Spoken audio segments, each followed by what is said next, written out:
This is Antiques on Pierce in Milwaukee, and it has 4 floors of stuff. And when I say stuff, I genuinely mean it has so much stuff. It's a little overwhelming when you first walk in because you're just greeted by cases and rows and shelves and walls of things to look at. I did end up getting this lighter because it was there the last time I was in and I really wanted it, but I was like, no, not today. So when I was coming in this time, I was like, you know what? If it's still there, I'm going to get it. And I did, and I'm really happy about that purchase. You're now just going to get a rapid fire of things that I saw and I thought were really cool. And if I had an unlimited budget, I would probably have purchased. These are super fun, like entertaining plates. They have places for you to set your cup down so you can like walk around and mingle and sit with your goodies and your plate without having to like sit at a table. I would have gotten this if it weren't barbecue themed. It's very cute. It's very mid-mod. I love all things mid-mod and kitsch. Never seen this kind of spice set before, and I kind of want the whole collection now because it's very cute. Deer and antelope are having a moment for me. Of course, I love anything kitschy. I love anything cat. These are so freaking cute. Those colors, it's like a milk pitcher and it pours out of its mouth.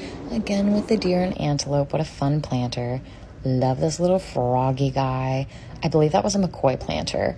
I was confused about the price on these. I didn't know if they were $5.95 or $9.99, but very cute.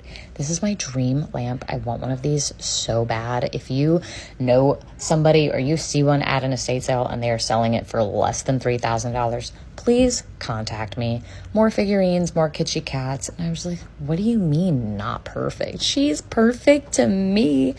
Love this dress. I've never seen a neckline like this. Maybe I don't pay attention to fashion enough, but I've never seen a neckline like that. And I thought it was so beautiful. Just a little too small for me. I love jackets like this. I used to have one in a shimmery blue that I swear I never would have gotten rid of ever. It was my favorite jacket, and yet it's gone. So I don't know if somebody stole it or if I lost it in a move, but seeing that red one made me kind of sad. Love the skirt. This would eat with like a tight turtleneck and some like flats. Very cute. This was creepy as hell, but I did love her fit. Just give me the dress. I just wanted to show off more of the shelves and trinkets that are in this place. I'll get into some of the furniture later because they have more furniture on the 3rd floor, but I love these lamps. And of course, this mid-mod, like Italian tabletop. That's just stunning, the mosaic tile. This is a TV lamp. I've been collecting a couple of those, but I didn't really like this swan figurine. There's a few more of those coming up that aren't that swan shape that I liked a lot more. There's also a ton of clothes. There are so many different booths here, and each booth is like curated and like made by a different person. So there's just a huge variety of things that you can look at spanning decades. And definitely some are more themed than others, but like, you know, maybe this one's all 50s or 60s or 70s, but then there's some that are just like collage hodgepodges. So you just have to go through and like really spend the time and like dig through things. I loved these little salt and pepper shakers. This coat was beautiful. It said it was from the 60s, but it felt like way too good condition to be from the 60s. So maybe it was just like really well loved. Loved this planter here. It feels very McCoy. This was creepy, but kind of cool. There were definitely a bunch of like vending machine game things that you could buy, which would be fun. I collect these bottles, but this one's missing its topper, so bummer. I don't have this color.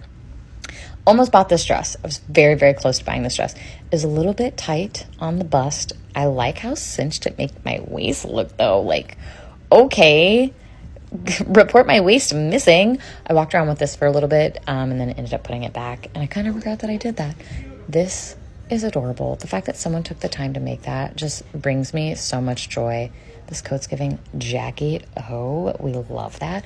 Also, places like this are such a great place to buy a wedding dress. This one was like a $3,000 or $4,000 wedding dress that was, I think they wanted $100 for it, and it was beautiful.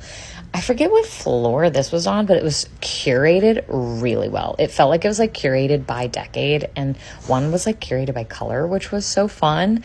If you're like drawn to specific colors versus like different eras, that's such a great way to organize things. Oh, this is that neckline. Very similar to that red neckline, but very fun. So much stuff. Again, this one was very Christmassy and like vintage toys. One booth had like so many toys and jackets and shirts from the 90s, which is not my vibe, but I know it is some people's.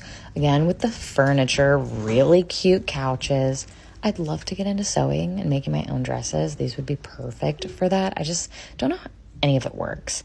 This is about the point where I was getting a little bit overwhelmed. Oh, that's the 90s booth right there. You kind of got the tail end of that. But I mean, it goes so deep. And this is there's 3 like wings on this floor, and it is just packed to the brim. More of these really cute salt and pepper shakers. I do regret not getting this one because it's so cute. Although I think I like the colorful one a little bit more. There is so much to look at here. You literally cannot take this all in one day. You need to come back multiple times. And of course, things sell. People put new things in their booth. So every time you come, there's just something new to look at. Another one of those TV lamps that I love, but this one's cute, but I really, really, really love this one. This is stunning. It's not a great price, and I feel like I could probably do better on the internet, but it's really nice to be able to examine it in person, see if it works, see if it has any chips. And if it's still there the next time I'm there, then it's a sign. So I kind of hope somebody buys it up.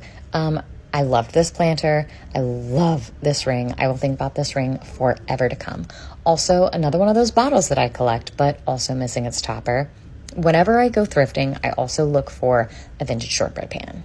I used to see them all the time, and I don't see them anymore, which is such a bummer because now I want one and I can't find one. So if you see one, let me know. Also, just take this in. This is the main room on the first floor, and it is packed. So sometimes the goal is not to buy anything. The goal is to look. The goal is to rummage through people's things in a socially acceptable way, because that's all I really want to do.